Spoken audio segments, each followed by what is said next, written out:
வணக்கம், வாழ்க வளமுடன். அக்ஷரா அண்ணாமலை யூடியூப் சேனல் நேயர்கள் அனைவருக்கும் என் வாழ்த்துக்களையும் வணக்கத்தையும் தெரிவித்துக் கொண்டு நான் உங்கள் கேரளா குருமணிகண்டன் ஜோதிடர் ஆசிரியர். இப்ப நாம பார்க்கக்கூடிய பதிவு என்னன்னு பாத்தீங்கன்னா, மாசி மாதத்திற்கு மீனம் ராசிக்கு எப்படி இருக்கு, மாசி மாதத்திற்கு மீனம் ராசிக்கு எப்படி இருக்குன்னு பார்க்க போறோம். அதற்கு முன்னாடி நான் உங்கள் குருமணிகண்டன் கேரளா ஜோதிடர் பாலக்காடு. நாம பாத்தீங்கன்னா திருமண புள்ளி திருமண லக்கணம், தொழில் புள்ளி தொழில் லக்கணம்னு ஒரு வகுப்பு எடுக்கிறோம். இது என்ன திருமண புள்ளி திருமண லக்கணம், தொழில் புள்ளி தொழில் லக்கணம்னா, ஒருத்தருக்கு திருமணம் எந்த வயதில் ஆகும், எத்தனை மணிக்கு எந்த தினத்தில் எத்தனை மணிக்கு அவர் தாலி கட்டுவாருங்கிறத நம்மளால சொல்ல முடியும். அதே மாதிரி இந்த திருமண வயதுல அவருக்கு இந்த வயசுல இருந்து முயற்சி பண்ணா போதும், கண்டிப்பால அவருக்கு திருமணம் இருக்குன்னா அது கண்டிப்பால நடக்கும். தொழில் புள்ளி தொழில் லக்கணம்னா இந்த வயசுல இருந்து நம்ம பாடுபட்டு இன்வெஸ்ட்மெண்ட் பண்ணோம்னா அந்த வயசுல இருந்து போடக்கூடிய இன்வெஸ்ட்மெண்ட் நமக்கு லாபத்தை தரும். அது வரைக்கும் நம்ம சாதாரணமா கொண்டு போகலாம். அப்படிங்கிறதெல்லாம் இது நம்ம உங்க ஜாதகம் சரியா இருந்தா அதன் பிரகாரம் நம்மளால எடுத்து சொல்ல முடியும், அதை செயல்படுத்த முடியும். அப்படிங்கிறது தான் இந்த வகுப்பு. இதுல ஜோதிடம் தெரியாதவங்களும் அடிப்படையிலிருந்து படிச்சு ஜோதிடர் ஆகலாம். இதையே ஒரு வகுப்புகளாக எடுத்து இந்த வகுப்பை வைத்து ஜோதிடரா அவங்களுக்கு எல்லா பலனும் சொல்ல முடியும். உயர்நிலை முதுநிலை அடிப்படை எல்லாம் தெரிஞ்சவங்களுக்கும் படிக்கலாம். இது கேரளா பாலக்காட்டில் நடக்குது. அங்கேயே தங்கி தான் படிக்க முடியும்.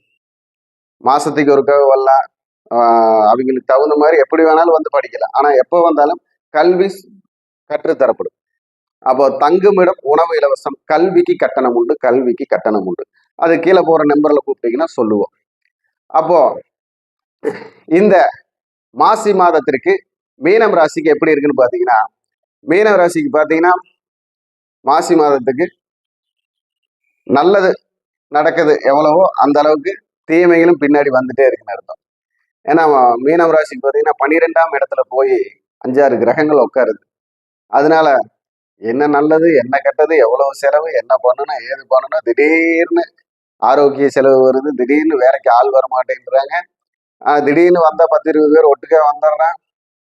அதாவது அன்எக்ஸ்பெக்டட், நம்ம என்ன நினைக்கிறேன்னே தெரியாம சில விஷயங்கள் வேகமா நடந்துடும் இந்த மாசம். சில விஷயங்கள் நம்மளை வேகமா பாதிக்கும். அப்போ நல்லது எது கெட்டது எதுன்னு நம்ம யோசிக்கிறதுக்குள்ள அந்த செயல் முடிஞ்சிடும். அப்போ அதற்கு நாம ரொம்ப கவனமா இருக்கணும். ஏன்னா உங்களுக்கு 11க்கும் 12க்கும் உடைய கிரகம் சனி பகவான் உங்கள் ராசியில உட்கார்ந்துருக்காரு. இந்த மாசத்துடைய நாயகன் யாருனாலும் மாசி மாச நாயகன் சனி பகவான் தான். அப்போ அவருக்கு பாத்தீங்கன்னா அந்த பலம் அதிகம். அப்போ அதே மாதிரி அதுக்கு வீடு கொடுத்த புதனுடைய வீட்டுல போய் குரு பகவான் உட்கார்ந்துருக்காரு. சனி பகவானுக்கு வீடு கொடுத்த குரு பகவான் புதன் பகவான் வீட்டுல போய் உட்கார்ந்துருக்காரு. அப்போ அந்த புதன் பகவானுடைய வீடுங்கிறது குரு பகவானுக்கு பாதக வீடு. அப்போ அவரு பாதகத்திலிருந்தே 10ஆம் வீடுங்கிற தான் வீட்டையே பாக்குறாரு. அதனால ஜீவனம் எப்படியாவது நடந்துடும், தொழில் எதையாவது பண்ணி நடத்திடுவோம். வீட்டிற்கு ஏதாவது கடன் வாங்கிட்டு வந்தாலும், தொழில் பண்ணாலும் கடன் வாங்கிட்டு வந்தாலும், வீட்டுக்கு ஏதாவது ஜாமான் வகைகள் எல்லாம் உண்டு பண்ணிடுவோம். ஆனா நம்மளுடைய திறமைக்கு மதிப்பு கம்மியாயிடும். நாம செஞ்ச வேலையை வேற ஒருத்தர் செஞ்சு 50,000 சொன்னாலும் கொடுப்பாங்க, நம்ம செஞ்சுட்டு 500 ரூபா 1000 ரூபாய் கேட்டாலும் யோசிப்பாங்க. அந்த மாதிரி ஒரு உங்களுக்கு உங்களுடைய முகம் வெளியில தெரியாம ஒரு கண் அடைத்தது போல் உங்களுக்கு செயல்படக்கூடிய சூழ்நிலை. அப்ப அந்த சூழ்நிலையை நீங்க உங்களுக்கு தக்கவாறு மாத்திக்கணும். அப்படின்னா உங்களுடைய சுய ஜாதகத்தையும் இப்ப நடக்கக்கூடிய கோச்சாரத்தையும் நம்ம வச்சு ஜாதகம் பார்த்து அதுக்கு தகுந்த மாதிரி நம்மளை எப்படி வெற்றி பெற வச்சுக்கலாம் அப்படிங்கிறது செயல்படுத்தும். சரி, ஏன் அதை அப்படி சொல்றோம் அப்படின்னா, இந்த மீனராசினா குறைஞ்சது ஒரு 50 லட்சம் பேர் இருப்பாங்க. அப்ப இந்த 50 லட்சம் பேர்த்துக்கு இந்த பலன் பலிக்குமா அப்படின்னா 50 லட்சம் பேர்த்துக்கு பலிக்காது. ஏன்னா ஒருத்தருக்கு யோக திசை நடக்கலாம், ஒருத்தருக்கு பாக்கியாதிபதி திசை நடக்கலாம், ஒருத்தருக்கு ஜாதகத்தில் பலமா இருக்கக்கூடிய ஒரு திசை நடக்கலாம். அப்போ பாதிப்பு கம்மியா இருக்கும், நன்மை அதிகமா இருக்கும். அப்போ அதுக்காகத்தான் சுய ஜாதகத்தை ஆராய்ச்சி செய்ய வேண்டும். பொது பலன் பொதுவான பலன் தான். கிரகம் நல்ல இடத்துல இருந்தா நல்லது பொதுவா செய்யும். அந்த நல்லது ஒவ்வொருத்தருக்கும் ஒவ்வொரு விஷயத்துல கிடைக்கும். ஒருத்தருக்கு ஒரு ரூபா விஷயத்துல கிடைக்கலாம், ஒருத்தருக்கு மனசார கிடைக்கலாம், ஒருத்தருக்கு மனதில் நிலைச்ச விஷயத்துல கிடைக்கலாம், ஒருத்தருக்கு கோடிகள் விஷயத்துல கிடைக்கலாம். ஆனா ஒவ்வொருத்தருக்கும் அவர் ஒரு தன்மைக்கு ஏற்றது போலதான் நன்மை நடக்கும். அந்த நன்மை நல்ல விதத்துல நடக்கிறது யாருக்குங்கிறது அவங்க சுய ஜாதகத்தில் தான் இருக்கிறது. அப்போ அதனாலதான் சுய ஜாதகத்தை அனலைஸ் பண்ணிக்கணும்னு சொல்றோம், வேற ஒன்றும் கிடையாது. அப்போ உங்களுடைய பாத்தீங்கன்னா இப்போ சுகம் அப்படின்னு சொல்லக்கூடிய சுகஸ்தானம், அந்த சுகஸ்தானங்கிறது உங்களுக்கு இப்ப வீக்கா இருக்கு, அதாவது ஆரோக்கியத்துல இப்ப கை கால் உடல் அப்படிங்கிற ஏதாவது ஒரு தொந்தரவால மனசுல சின்ன சங்கடம் இருக்கும். அதே மாதிரி கூட பிறந்தவைகளை வந்து நம்ம நல்லா பார்த்துக்கிட்டோம், அவங்களுக்கு ரொம்ப உடம்புக்கு முடியலையே அப்படிங்கிற ஒரு வருத்தம் உங்க மனசுல இருக்கும். இந்த மாதம் கொஞ்சம் அதிகரிக்கக்கூடிய வருத்தமாக இருக்கு இந்த மீனராசிக்காரங்களுக்கு. அதே மாதிரி உங்களுக்கு நீங்க நன்மை செஞ்சிருப்பீங்க, அவங்க வந்து உங்களை ஏமாத்திட்டாங்க, தீமை பண்ணிட்டாங்க அப்படிங்கிற மாதிரி இருக்கும். ரொம்ப நாள், அதாவது நீங்க கொஞ்ச நாள் பழகினாலும் ரொம்ப நெருக்கமா பழகி அவங்ககிட்ட உங்களுடைய பர்சனல் காரியம் எல்லாம் சொல்லி, பர்சனல் விஷயத்தையெல்லாம் சொல்லி சந்தோஷப்பட்டிருப்பீங்க. இப்ப அந்த பர்சனல் விஷயமே உங்களுக்கு சங்கடப்படுத்துற மாதிரி அவங்க ஏற்பாடு பண்ணுவாங்க. அதனால முடிஞ்ச வரைக்கும் ரகசியத்தை மறைத்து வைத்துக் கொள்ளுங்கள். ரகசியம் வெளியில் போனால் நீங்கள் ஒரு அதிசய பொருளா மாறிடுவீங்க. உங்களை வந்து நீங்களே உங்களை செயல்படுத்த முடியாது. அந்த மாதிரி இந்த தடவை உருவாக்குறதுக்கு ஆள் இருக்கு. அப்போ படிப்பு சம்பந்தப்பட்ட விஷயத்துல கவனம் வேணும். தொழில் சம்பந்தப்பட்ட விஷயத்தில் கவனம் வேணும். மனைவி, குடும்பம், கூட்டு தொழில், கூட்டாளிகள், இந்த விஷயத்துல எல்லாம் இந்த மாசம் ரொம்ப கவனமா வேணும் மீனராசிக்கு.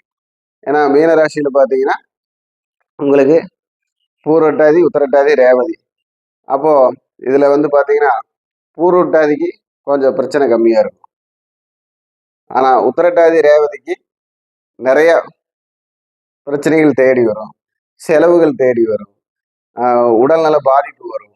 இதையெல்லாம் நம்ம ஜாக்கிரதையா பார்த்துக்கணும். ஆனா இந்த பூரட்டாதி நட்சத்திரம்னு பாத்தீங்கன்னா இடம் வீடு சம்பந்தப்பட்ட பிரச்சனை எல்லாம் நிறைய இருக்கும். டாக்குமெண்ட் பிரச்சனை, இடம் வீடு சம்பந்தப்பட்ட பிரச்சனை. ஏன்னா பூரட்டாதிக்கு முன்னாடி இருக்கக்கூடிய நட்சத்திரம் என்னன்னு பாத்தீங்கன்னா சதய நட்சத்திரம். இந்த சதய நட்சத்திரத்துடைய அமைப்பு என்னன்னு பாத்தீங்கன்னா எதையும் தனக்கு உண்டான மாதிரி மாத்துறது. அப்போ அதுக்கு அடுத்த நட்சத்திரமா பூரட்டாதி நட்சத்திரம் வர்றதுனால இந்த மீனராசியில இந்த பூரட்டாதி நட்சத்திரத்துல இருக்கக்கூடியவர்களுக்கு இது சம்பந்தப்பட்ட பிரச்சனைகள் வரும்.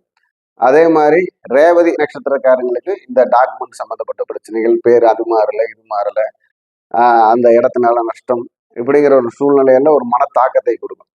அப்போ அதுல எல்லாம் ஜெயிக்கிறதுக்கு எப்படி நம்மளுடைய விஷயம் இருக்கு அப்படிங்கிறது சுய ஜாதகத்தில் பார்த்து தெரிந்து கொண்டால் நம்மளால் வெற்றி பெற முடியும். அதே போல உங்களுக்கு இந்த தடவை கவர்மெண்ட் எக்ஸாம்ல எல்லாம் உங்களுக்கு ஒரு நல்ல தெளிவான மனப்பான்மை இருக்கு. முடிஞ்ச வரைக்கும் அந்த கவர்மெண்ட் எக்ஸாம்ல எண்ணும் எழுத்தும் கண்ணன தகன ஒரு நல்ல மதிப்பு மரியாதையில வரக்கூடிய வாய்ப்பு இருக்கு. அப்போ மீனம் ராசிக்கு கும்பிட வேண்டிய தெய்வம் அப்படின்னா மீன் குளத்தி பகவதி அம்மன் வழிபாடு. மொழி விட்டு மொழி போய் பார்டர் விட்டு பார்டர் போய் வழிபாடு செய்வது, கொல்லூர் மூகாம்பியம் வழிபாடு, மீன் குளத்தி வழிபாடு, நாக புற்றுக்கண் வழிபாடு, நாகேஸ்வரர் வழிபாடு, இது எல்லாமே நாகநாதர் வழிபாடு, இது எல்லாமே உங்களுக்கு சிறப்பா இருக்கும். அதே மாதிரி மீன் தொழிலாளிகளுக்கு, மீனவ தொழிலாளிகளுக்கு உங்களால் இயன்ற உதவி என்ன வேணாலும் பண்ணி அவங்க கையிலிருந்து வயதானவர்களிடம் ஆசீர்வாதம் வாங்கி கொள்ளுங்கள். உங்களுக்கு வெற்றி கிடைக்கும். வணக்கம். வாழ்க வளம்.